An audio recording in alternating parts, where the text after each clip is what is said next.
बिस्मिल्लाहिर्रहमानिर्रहीम। अस्सलाम वालेकुम नाजरीन।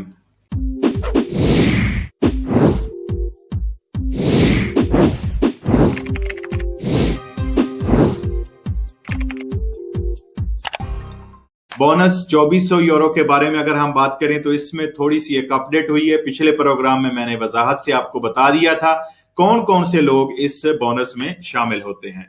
तो इस लिहाज से टूरिज्म के शोबे में जितने लोग भी काम कर रहे हैं वो भी बोनस 2400 यूरो जो है उसमें शामिल होते हैं। इसकी मजीद तफसील आप जो है पुराने प्रोग्राम में भी देख सकते हैं। इसकी अभी तक की अपडेट ये है, 25 मार्च को इंप्स की जो महकमा है उसकी तरफ से ये अपडेट की गई है कि जिन लोगों को 1000 यूरो बोनस पहले मिला था, जो मैंने पहले बताए थे, जिन लोगों को 1000 यूरो का बोनस पहले मिला था उनको 2400 यूरो का जो बोनस है किस्तों की शक्ल में वो ऑटोमेटिक आ जाएगा।